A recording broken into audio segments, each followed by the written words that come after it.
Okay, तो चलिए start करते हैं हमारा आज का class.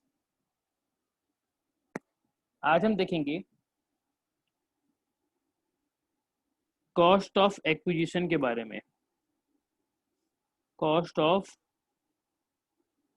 Acquisition, cost of acquisition मतलब कि आपने जो प्रॉपर्टी मतलब जो कैपिटल एसेट एक्वायर किया है ना, वो कितने रुपए में एक्वायर किया है, वो होता है आपका कॉस्ट ऑफ एक्विजिशन। तो इसको कैलकुलेट करने का कुछ कुछ नियम बताया गया है इनकम टैक्स में, जो हम फॉलो करेंगे। ठीक है, तो चलिए देखिए।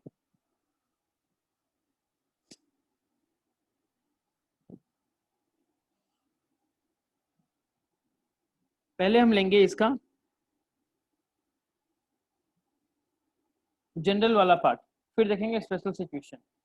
ठीक है, तो जनरल सिचुएशन में आपका हम एक काम करते हैं, दो पार्ट कर लेते हैं इसको, एक टेबल जैसा ड्रॉ करते हैं। ठीक है, फर्स्ट हाफ आपका हो जाएगा सिचुएशन। फर्स्ट हाफ आपका हो गया सिचुएशन, एंड उसके अकॉर्डिंगली उस सिचुएशन में उसका capital sorry cost of acquisition क्या होगा वो देख लेंगे। इसमें सबसे पहला लिखिए capital asset. Capital asset become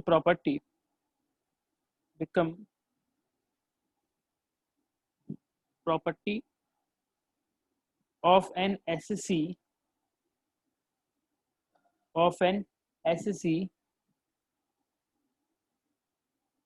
before 1st April 2001। 1/4/2001 से पहले अगर आप कोई कैपिटल एसेट एक्वायर करते हो, ठीक है, तो उस केस में कॉस्ट ऑफ एक्विजिशन क्या होगा, लिखिए कॉस्ट ऑफ एक्विजिशन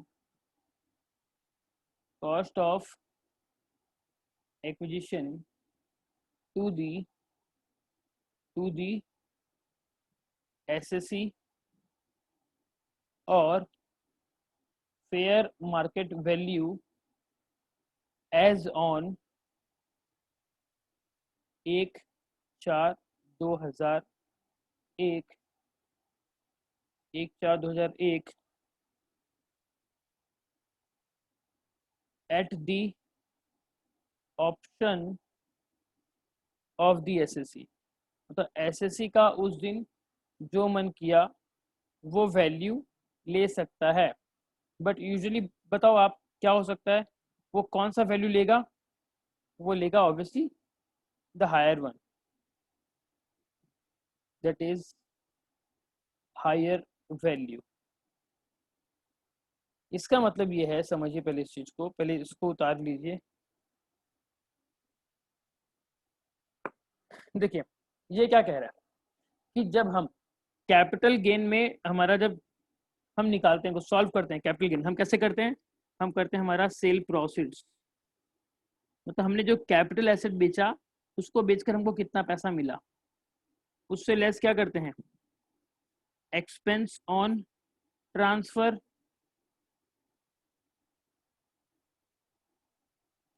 हमको क्या मिल जाता है, हमको मिलता है नेट कंसिडरेशन।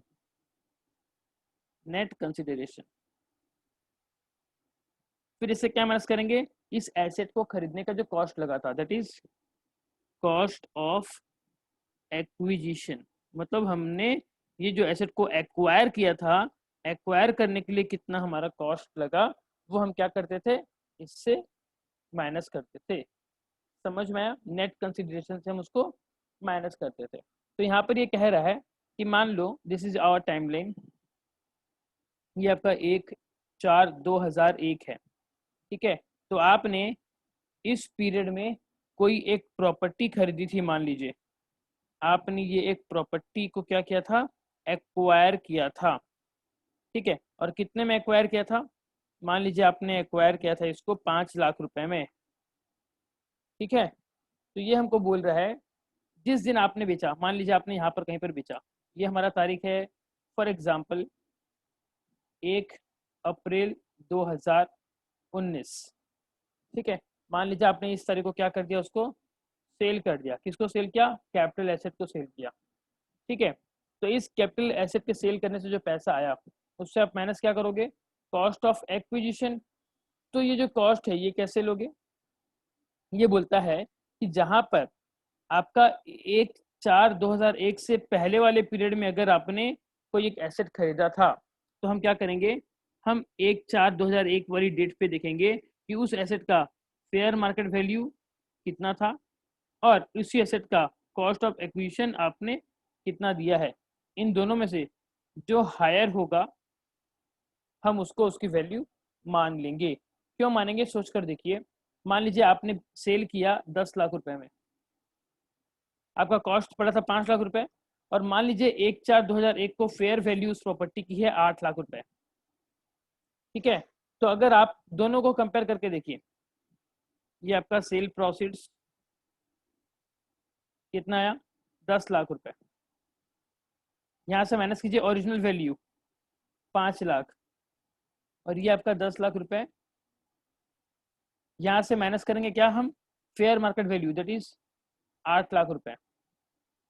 तो दोनों में आपको कैपिटल गेन कितना मिलेगा?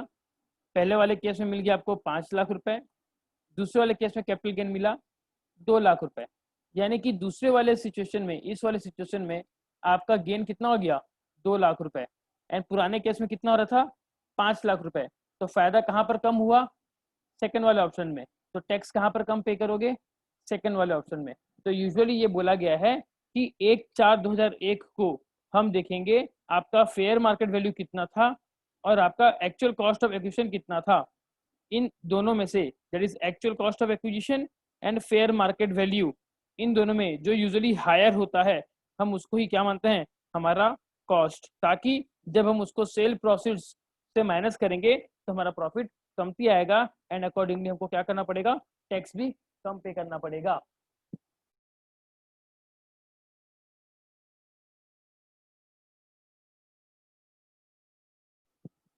समझ में आया यहाँ तक?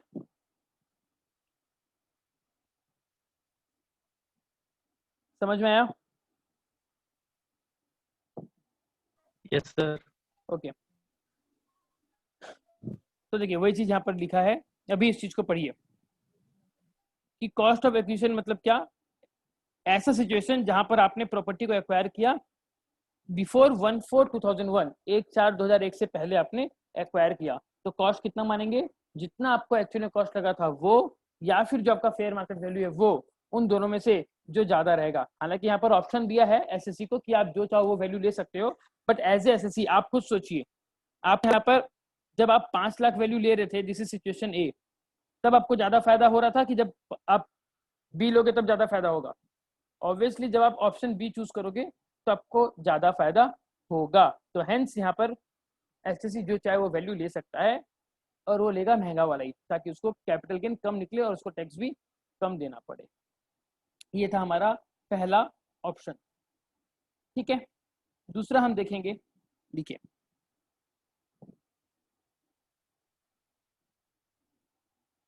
दूसरा लिखिए, capital asset, capital asset became property of, became property of previous owner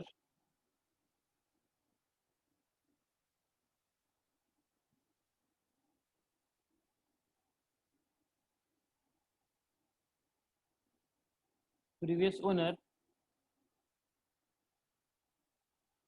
before 1/4/2001 and transferred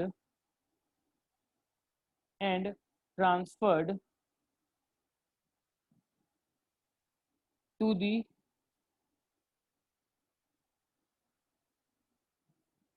SSC and transferred to the SSC by any mode under section 49 subsection 1 under section 49 sub section 1। तो इस case में हमारा cost of acquisition क्या हो जाएगा, इसमें लिखिए cost to previous owner, cost to previous owner और fair market value of the asset as on 1/4/2001 1/4/2001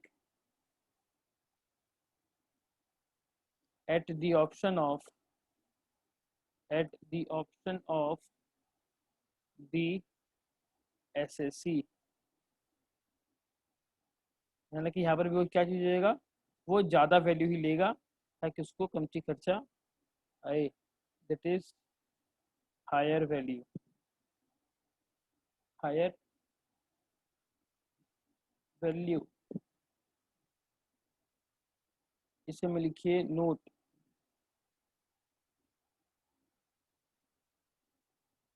इसमें लिखिए note,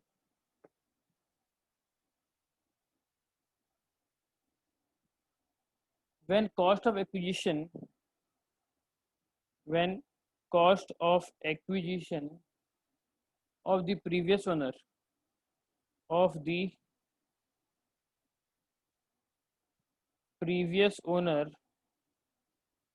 cannot be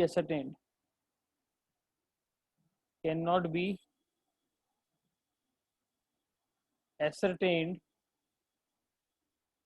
comma, the fair market value on the date on which capital asset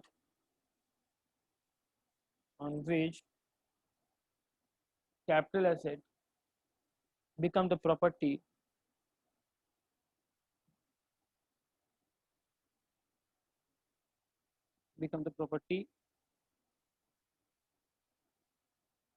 of the previous owner shall be considered।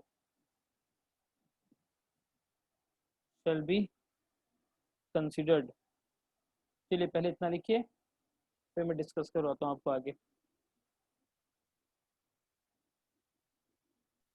Yes sir, हो गया। हो गया, okay, just a minute.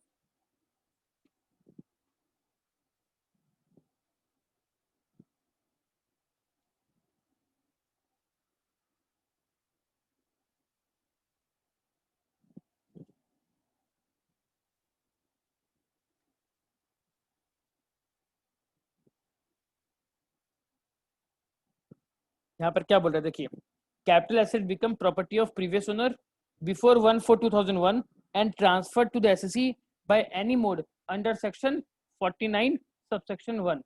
तो 49(1) में क्या है, 49(1) में क्या होता है कि जब एक पार्टनरशिप एक एलएलपी में कन्वर्ट होता है ना, ये एक एलएलपी पार्टनरशिप में होता है, तो उसके बारे में बोला गया है, ठीक है। तो चलिए पहले आपको मैं 49(1) जरा बता देता हूँ, फिर आपको ये टेबल अच्छे से समझ में आ जाएगा आखिर ये बोलना क्या चाहता था, ठीक है।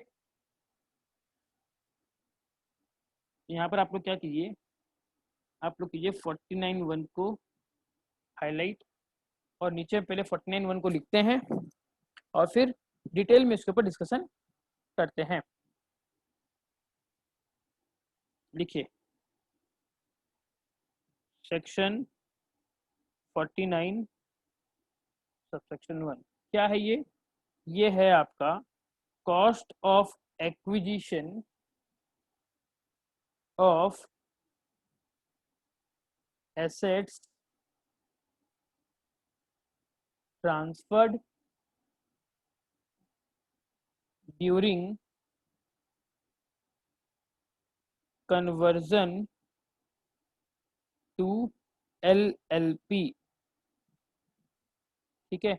जब आप एक नॉर्मल पार्टनरशिप फर्म से एलएलपी में कन्वर्ट होते हो, तो पार्टनरशिप बिजनेस का जो भी एसेट है वो सारा एसेट किसका हो जाता है, वो एसेट हो जाता है आपका एलएलपी का। ठीक है, तो उस केस में आप कॉस्ट ऑफ एक्विजिशन क्या लोगे, कैसे लोगे, चलिए जरा उसके ऊपर एक नज़र डालते हैं। इसको जानने के लिए हम क्या करेंगे, एक टेबल बनाएंगे फिर से, जहाँ पर 3 कॉलम रहेगा आपका। पहले मुझे देख लीजिए मैं कैसे बना रहा हूँ, फिर आप लोग उसके अकॉर्डिंगली स्पेस को अरेंज कीजिएगा। ठीक है,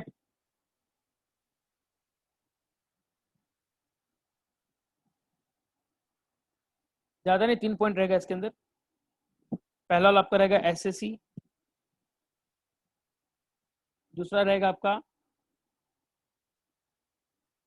type of capital asset, type of capital asset on conversion, on conversion into LLP, and last वाला कॉलम रह गया आपका cost of acquisition, cost of acquisition. ठीक है, तो पहला आपका एसएससी कौन है, एलएलपी, और आपका टाइप ऑफ एसेट जो है, जो कन्वर्जन हो रहा है एलएलपी में, वो क्या है आपका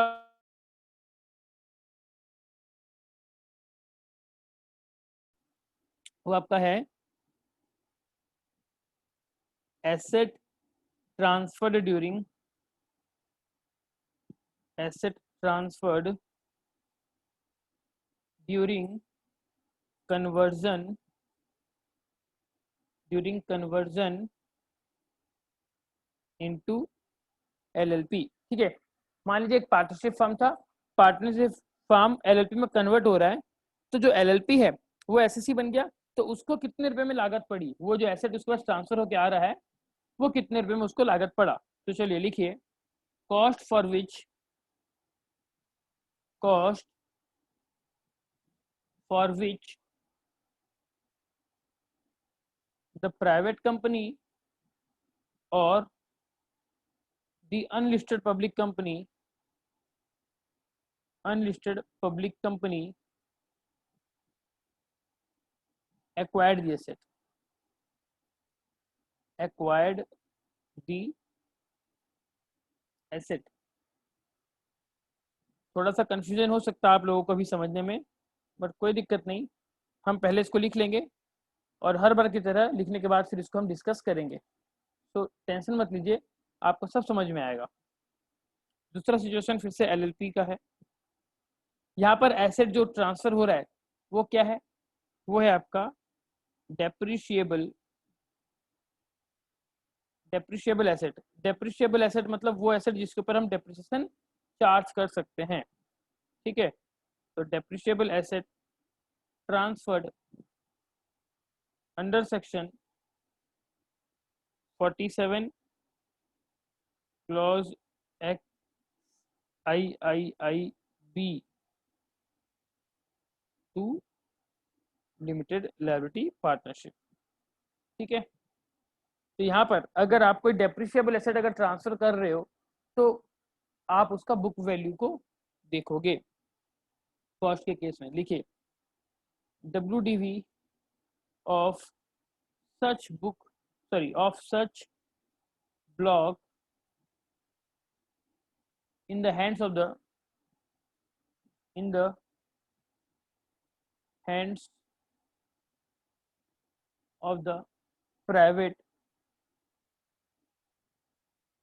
or public, private or sorry, private oblique unlisted public company, unlisted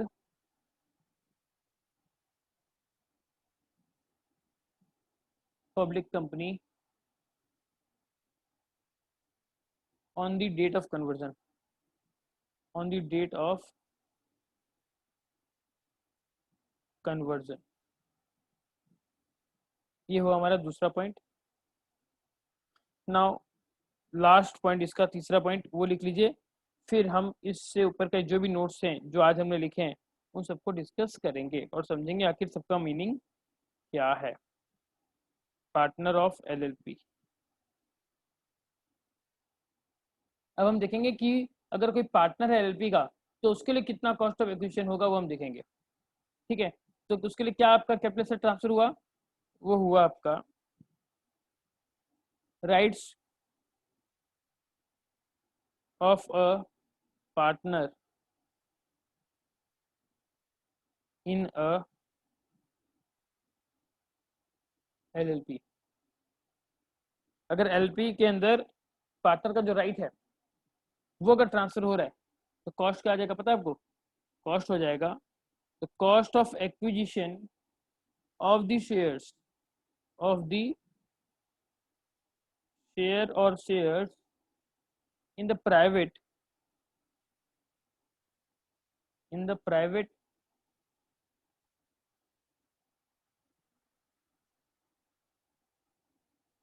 public unlisted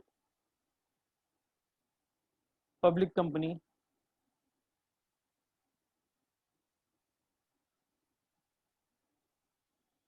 immediately before its conversion, immediately before its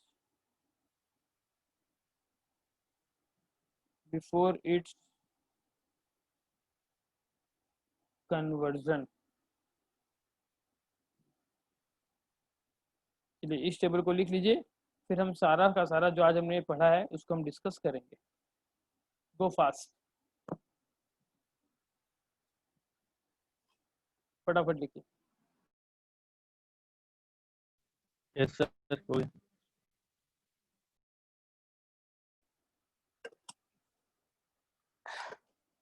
okay, तो देखिए अब इसको समझते हैं जो हमने लिखा आखिर बोल क्या रहा है। हम क्या कर रहे हैं, हम कर रहे हैं कॉस्ट ऑफ एक्विजिशन कैसे निकालेंगे किसी भी कैपिटल एसेट का। ठीक है, तो देखिए पहले इस चीज को समझते हैं। सेक्शन 49 सबसेक्शन 1 ये क्या कहता है? ये कहता है cost of acquisition of assets transfer during conversion to LLP. ठीक है, मान लीजिए एक प्राइवेट कंपनी है या फिर एक अनलिस्टेड पब्लिक कंपनी है। ठीक है, ये एसेट कन्वर्ट हो जा रही है, किसमें कन्वर्ट हो रही है? लिमिटेड लायबिलिटी पार्टनरशिप में, एलएलपी में कन्वर्ट हो रही है।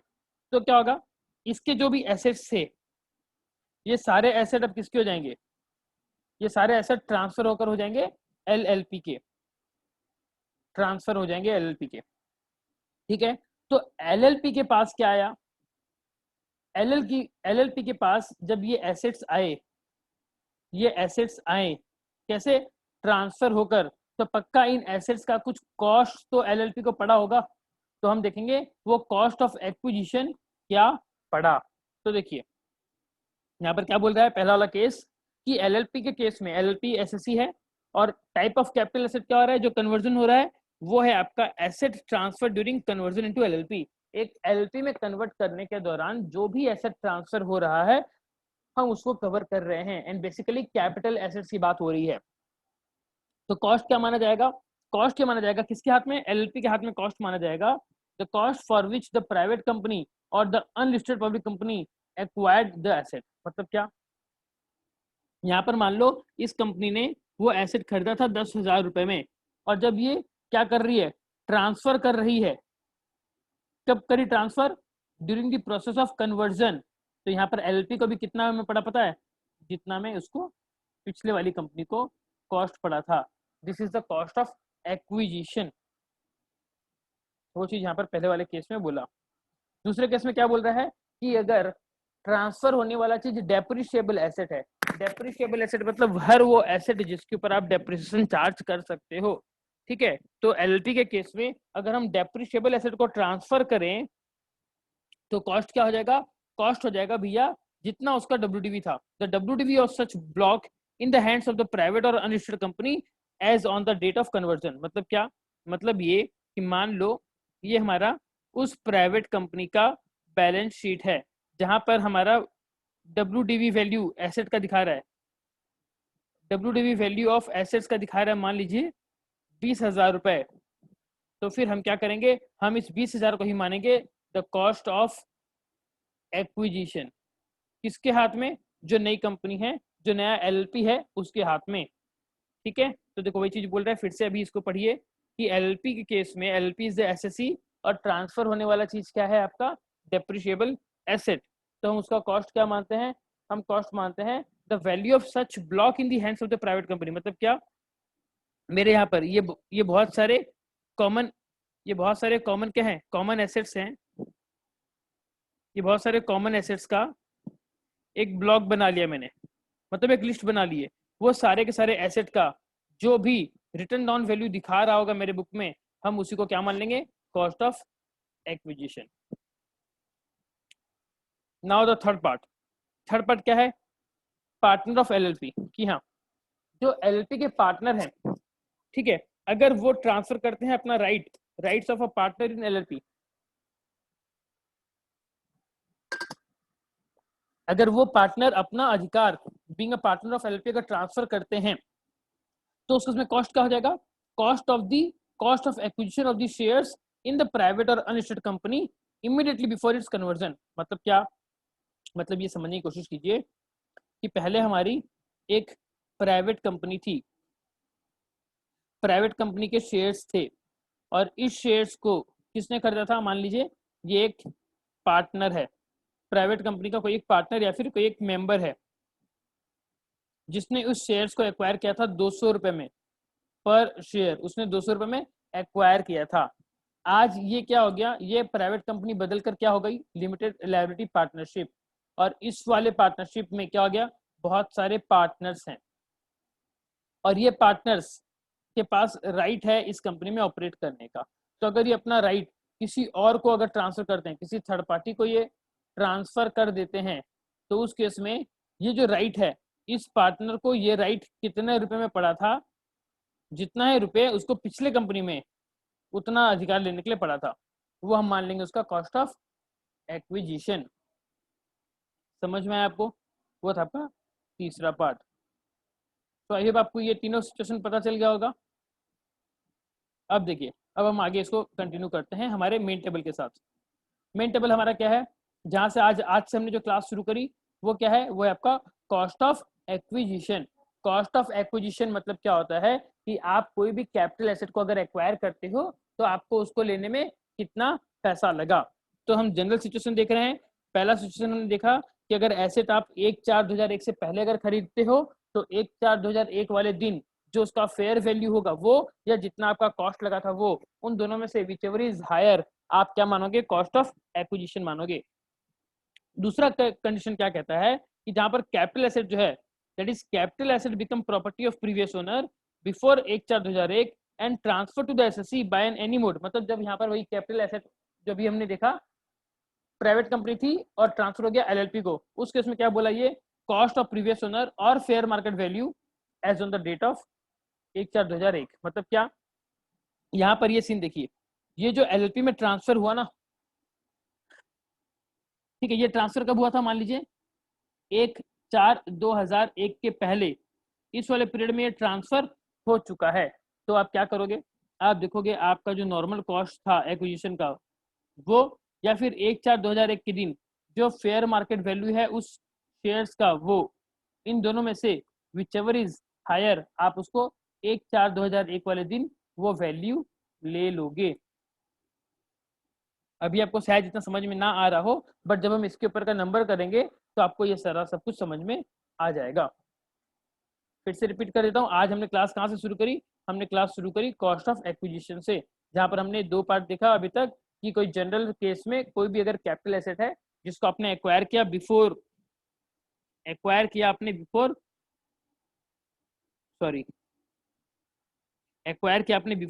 1/4/2001 में, तो कॉस्ट आपका हो जाएगा एक्चुअल कॉस्ट या फिर फेयर मार्केट वैल्यू किस दिन, 1/4/2001 को, विच एवर इज हायर, वो आपको वैल्यू लेनी है। दैट्स इट, ठीक है। अब हम इसका आगे का पार्ट देखेंगे। हमने नोट देखा, नोट में हमने क्या लिखा, नोट में हमने लिखा कि when the cost of acquisition of the previous owner can not be ascertained, मतलब कि पुराने ओनर ने वो चीज कितने में खरीदी थी वो हम पता नहीं लगा पा रहे हैं, तो उस केस में आप सिंपली क्या करोगे, आपका जो फेयर मार्केट वैल्यू है एज ऑन द डेट, जिस दिन आपका कैपिटल एसेट जो है वो प्रॉपर्टी बना प्रीवियस ओनर का, उस दिन जो फेयर मार्केट वैल्यू है उतना वैल्यू हम ले लेंगे। इसमें आपको ज्यादा सोचने का नहीं है, क्वेश्चन में आपको सब कुछ डिटेल गिवन रहेगा, बस खाली वहां से फिगर प्रॉपर वाला फिगर देखना और आपके आंसर में इसको इन्वॉल्व कर लेना। ये था हमारा अभी तक का जनरल डिस्कशन। अब हम देखेंगे हमारा क्या, cost of acquisition, sorry cost of improvement. अब हम देखेंगे हमारा कॉस्ट ऑफ इम्प्रूवमेंट। जब आप एसेट को ले आते हो अपने पास, कॉस्ट ऑफ इम्प्रूवमेंट, और उसके ऊपर कुछ काम करते हो ताकि वो सुधर जाए, कॉस्ट ऑफ इम्प्रूवमेंट, तो उस केस में आपको क्या चीज़ कैसे लेनी है, चलिए उसको हम देखेंगे जरा। ये भी हमारा जनरल वाला कैटेगरी हम डिस्कस कर रहे हैं अभी, बाद में स्पेशल वाला देखेंगे। सेम आपको टेबल बना लेना है पहले, इस टेबल को 3:7 रेशियो में डिवाइड कर दीजिए।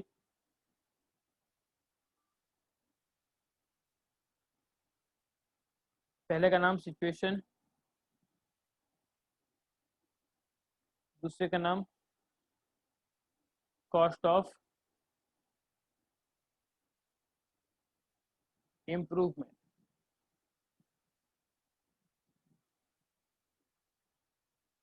कॉस्ट ऑफ इम्प्रूवमेंट मतलब, फिर से मैं रिपीट कर रहा हूँ, आप लोग समझिए कि मान लीजिए आपके पास कोई एक घर था, अब घर में आपका गेट वगैरह जो है वो टूट गया, उसमें डिमक लग गया है और घर के सारे गेट आपको चेंज करने पड़ेंगे। तो यहाँ पर घर का गेट जब चेंज कर रहे हो, ये क्या है, आपका घर में कॉस्ट लग रहा है। कौन सा कॉस्ट है, घर को एक्वायर करने का कॉस्ट है कि घर को इम्प्रूव करने का कॉस्ट है? This is the cost of improve, तो इसीलिए हम इसको क्या मानेंगे, कॉस्ट ऑफ इम्प्रूवमेंट। तो जब हम कैपिटल गेन टैक्स करते हैं ना, तो वहां पर जितना हमको पैसा मिला उस एसेट को बेचकर, उससे माइनस कर देते हैं वो सारा खर्चा जो हमको उस एसेट को खरीदने में लगा था। अगर आपको कल का डिस्कशन याद होगा, तो कल हमने ये चीज देखा था एक टेबल बना के कि हम कैसे कैलकुलेट करते हैं। दैट इज कहाँ गया हमारा, हाँ ये वाला पार्ट देखिए आप। हम क्या करते थे यहाँ पर, जब हम गेन निकालते थे, हम पहले टोटल पैसा पूरा ले लेते थे, फिर उससे माइनस करते थे, ट्रांसफर करने में क्या खर्चा आया, हमको मिलता था नेट कंसिडरेशन, फिर हम उससे क्या माइनस कर रहे हैं, कॉस्ट ऑफ एक्विजिशन, कि भैया वो एसेट एक्वायर करने में आपका क्या कॉस्ट लगा वो माइनस कर दो, फिर माइनस कर दो उस एसेट को रिपेयरिंग करने में कुछ अगर कॉस्ट लगा तो वो कर दो। ठीक है, तो हमको समझना है कि कॉस्ट ऑफ इम्प्रूवमेंट वगैरह में क्या क्या हमको लेना है, कैसे लेना है। ठीक है, तो चलिए आ जाइए दोबारा अपने डिस्कशन में।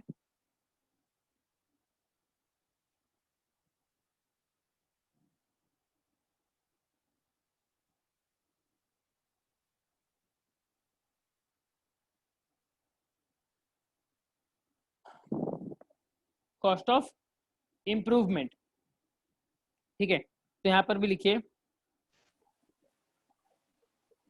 Capital asset become, capital asset became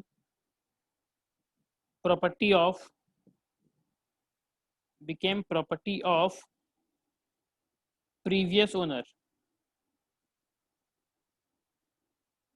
previous owner on or before, sorry, previous owner or an SSE or an SSE before 1/4/2001। मतलब अगर आपने कोई एक एसेट लिया, वो एसेट आपको कब मिला, 1/4/2001 के पहले अगर आपको मिला, तो उस केस में कॉस्ट ऑफ इंप्रूवमेंट क्या लोगे आप, कॉस्ट ऑफ इंप्रूवमेंट आप लोग लेंगे, लिखिए, all expenditure of a capital nature, of a capital nature, आपने उस एसेट के ऊपर जितना भी बड़ा खर्चा कुछ किया होगा उसको सुधारने के लिए, वो सारा का सारा आप ले लोगे। अब वो पैसा कहाँ लगा होगा आपको? In making any addition or alteration, any addition or alteration to the capital asset, to the capital asset on or before 1/4/2001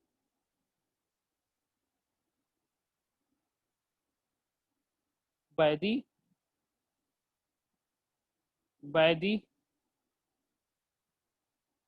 previous owner, by the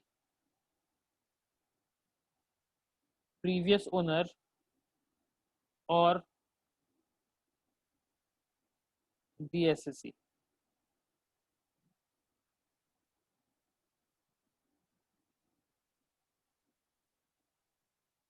इसका नेक्स्ट सिचुएशन लिखिए, फिर दोनों को एक साथ डिस्कस करवाता हूं मैं।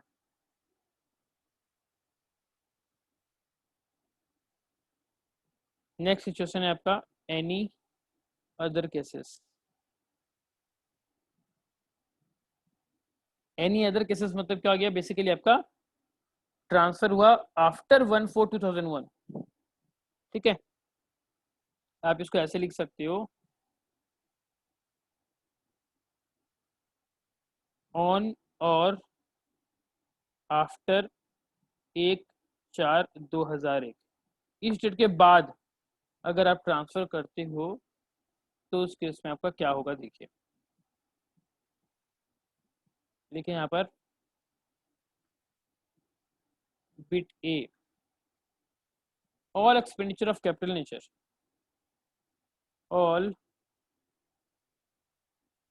expenditure of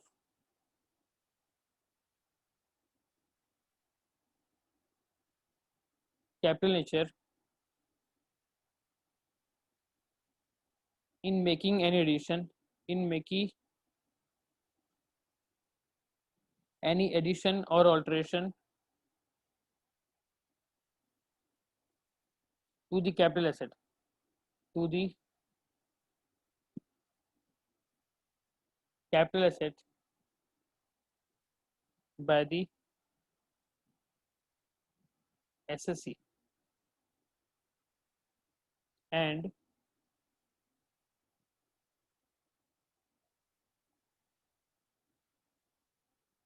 ऑप्शन बी लिखिए, all expenditure of capital nature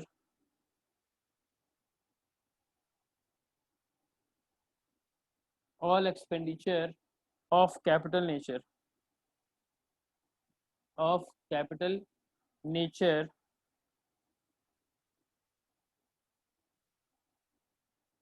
in making any addition or alteration, in making any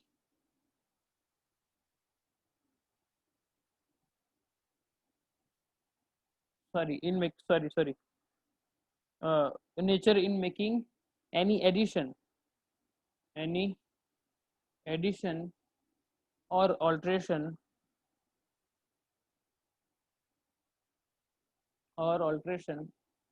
to the capital asset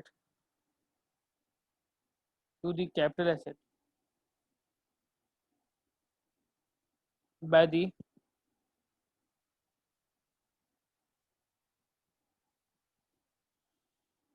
previous owner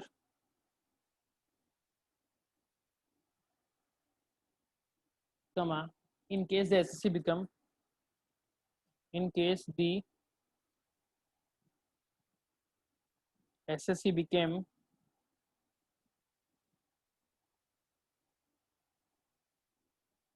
the owner of property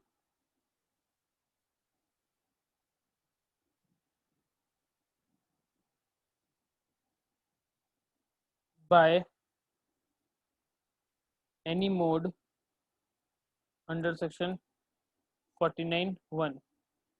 तो 49(1) अभी भी हमने डिस्कस किया था, जहां पर एक प्राइवेट कंपनी अनलिस्टेड वाली सॉरी जहां पर आपका प्राइवेट कंपनी और अनलिस्टेड पब्लिक कंपनी, ये दोनों अगर क्या होते हैं, ट्रांसफर होते हैं एलएलपी के अंदर, कन्वर्ट होते हैं एलएलपी के अंदर, तो वो सिचुएशन कवर करता है आपका 49(1). तो चलिए पहले आप ना इसको अच्छे से लिखिए, फिर हम इन दोनों पॉइंट को डिस्कस करेंगे आखिर बोलना क्या चाहता है।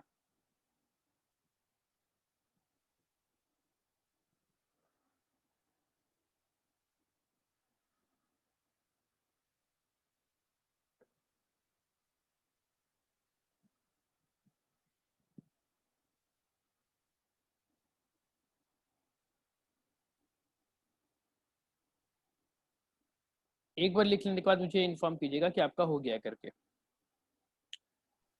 हो गया सर। हो गया सर। ओके, तो देखिए ये क्या कह रहा है। पहला सिचुएशन बहुत इजी है। पहला सिचुएशन बोल रहा है कि 1/4/2001 के पहले, 1/4/2001 के पहले आपने जो भी कैपिटल एक्सपेंडिचर किया वो सारा का सारा आप ले लोगे क्या, as a cost of improvement. ठीक है, यहाँ पर हायर लेवल वाला कुछ पार्ट बोला नहीं। देखिए क्या बोल रही है, फिर से रिपीट कर रहा हूँ, ध्यान से एक बार देख लीजिएगा इसको। ये क्या कह रहा है, ये कह रहा है capital asset become property of previous owner और एसएससी बिफोर 1/4/2001। मतलब हमारा कुछ ऐसा वाला केस, दिस इज 1/4/2001। ठीक है, इसके पहले कहीं पर भी कोई एक डेट में ये प्रॉपर्टी या तो प्रीवियस ओनर था या फिर एसएससी खुद था, इनका ये एसेट हो गया। ठीक है, वही बोल रहे पहला पार्ट सिचुएशन। तो कॉस्ट कितना लेंगे, कॉस्ट लेंगे हम ऑल एक्सपेंडिचर, जी हाँ ऑल, सारा का सारा एक्सपेंडिचर जो कि कैपिटल नेचर का होना चाहिए वो लेंगे सारा। लेकिन वो कैसा होना चाहिए, इन मेकिंग एनी एडिशन और alteration to the capital asset on और before 1/4/2001 by the previous owner और द एसएससी। मतलब क्या, अब ये वाली डेट के लिए बात कर रही है, ये जो डेट है ना अपनी 1/4/2001 वाली डेट, इस डेट पर आपको कॉस्ट ऑफ इंप्रूवमेंट क्या लेनी है। तो इसने कहा इस डेट के पहले, ये वाली जो डेट है इस डेट के पहले ऑल एक्सपेंसेस, जो भी खर्चा आपका लगा, किस लिए लगा, इस पर्टिकुलर एक एसेट को, ये जो आपका एक एसेट देख रहे हो, for example this is your asset, this is your asset, ये आपका एसेट है। ठीक है, तो इस एसेट को आपने जो भी सुधारा इसके ऊपर, इसको इम्प्रूव करने के लिए जो भी आपने कॉस्ट दिया वो सारा आप क्या करेंगे, यहाँ पर ऐड करके उसमें ले आएंगे। देखिए फिर से वही चीज दिखा है, मैं पढ़ के बता रहा हूँ। इसने क्या बोला कि कॉस्ट ऑफ इंप्रूवमेंट मतलब क्या लोगे, all expenditure of a capital nature in making any addition और alteration to the capital asset. मतलब यहाँ पर आपका ये जो कैपिटल एसेट था, मान लो ये आपका एक बंगलो है, दिस इज योर बंगलो, तो इस बंगलो को रिपेयरिंग करने के लिए, ये सुधारने के लिए, कुछ भी करने के लिए अगर आपने इसके ऊपर खर्चा किया, वो सारा खर्चा आप क्या कर लोगे, यहाँ पर कंसिडर कर लोगे as a cost of improvement. कि आप बोलोगे कि हे इनकम टैक्स वाले अंकल हमारा टोटल इतना खर्चा हुआ है, ये देखो सबका सबूत।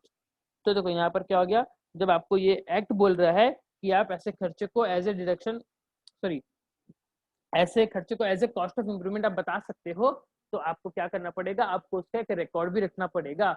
आपका जब जब कुछ भी खर्चा होता है आप उसका प्रॉपर बिल वगैरह अपनी फाइल में सेव करके रखोगे। मान लो आपका घर था और वो बारिश बहुत ज्यादा हुई तो उसके आगे का जो आंगन है वो आंगन डैमेज हो गया, तो अब आप क्या कर रहे हो, आप उस घर को रिपेयर कराने के लिए, आप उस घर को इम्प्रूव कराने के लिए आपने मिस्त्री बुलाया, सीमेंट मंगवाया, बालू मंगवाया, ये सब करके 15-20 हजार आपका खर्चा हो गया मान लीजिए। तो जो 15 से 20 हजार रुपये आपके खर्चा हुआ, इस खर्चे का आपको पक्का बिल सब रखना पड़ेगा, और आपने लेबर लोग को जो पेमेंट दिया उसका भी आपको हिसाब रखना पड़ेगा, ताकि फ्यूचर में जब कोई असेसिंग ऑफिसर आए तब आप उन सबको जस्टिफाई करवा सको कि सर हमारा इतना इतना खर्चा यहाँ पर लगा है। आई होप आपको बात समझ में आ गई होगी। क्लियर है यहाँ तक? Yes sir. ओके, बाकी केसेस में क्या बोल रही है, बाकी केसेस में मतलब क्या, आपने खर्चा किया 1/4/2001 के बाद, या फिर आपने खर्चा किया 1/4/2000 के बाद, या फिर आपका हो गया जो प्राइवेट कंपनी से एलएलपी में कन्वर्ट हुआ, वैसा सीन।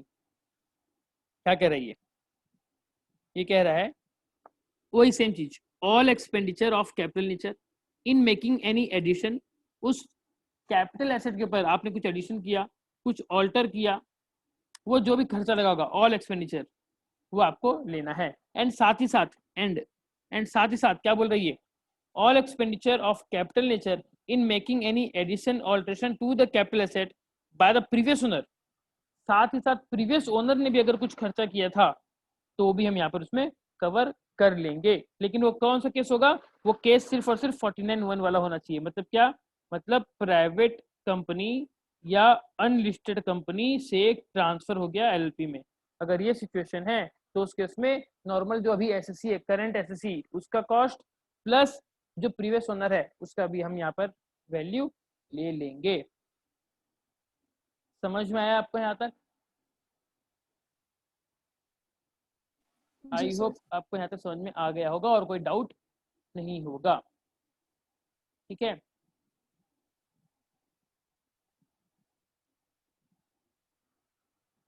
देन एक स्पेशल नोट लिखिए,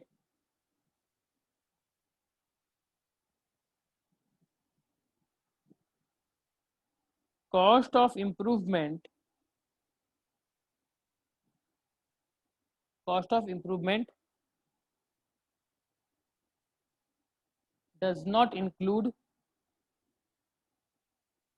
any expenditure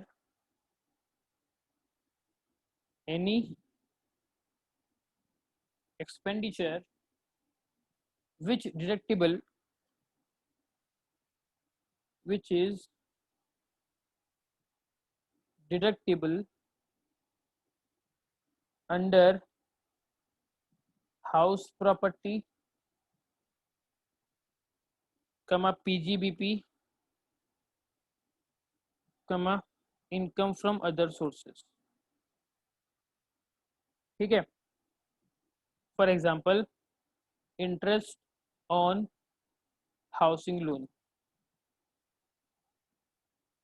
ठीक है, याद कीजिए जब हाउस प्रॉपर्टी का इनकम जब निकालते थे आप क्या करते थे, आप आपका एनएवी से माइनस करते थे आपका 30% स्टैंडर्ड डिडक्शन, और फिर माइनस करते थे सेक्शन 24B वाला क्या, इंटरेस्ट ऑन हाउसिंग लोन, जहां पर आपका क्या था, आपने उसको खर्चा जो भी पे किया एज ए इंटरेस्ट आप उसको खर्चा मान लेते थे। तो अगर आपने ऐसा खर्चा ऑलरेडी वहां पर किसी दूसरी जगह पे बुक कर लिया है तो वो सारे के सारे चीज आप यहाँ पर कॉस्ट ऑफ इम्प्रूवमेंट बोल के नहीं दिखा सकते। मतलब ये कि जब आप कोई घर बेचे, मान लीजिए आपने कोई एक घर को आपने सेल किया, सेल करके आपको मिल गया 10 लाख रुपए, तो इससे आप माइनस नहीं करोगे इंटरेस्ट ऑन हाउसिंग लोन, आप बोलोगे इनकम टैक्स ऑफिसर को कि सर ये जो घर है इस घर को इम्प्रूव करने के लिए मैंने लोन लिया और लोन के ऊपर इंटरेस्ट दिया, तो ये मेरा खर्चा है, तो आप इसको अलाउ करो। नहीं भैया नहीं, इसको हम अलाउ नहीं करेंगे। क्यों अलाउ नहीं करेंगे, क्योंकि ये खर्चा आपका ऑलरेडी अलाउ हो चुका है हाउस प्रॉपर्टी वाले चैप्टर में, तो इसीलिए यहाँ पर इसको अलाउ नहीं करेंगे। ठीक है, कॉस्ट ऑफ इम्प्रूवमेंट में ऐसे खर्चों को अलाउ नहीं करेंगे जिसको ऑलरेडी कहीं ना कहीं पर डिडक्शन आपको मिल चुका होगा।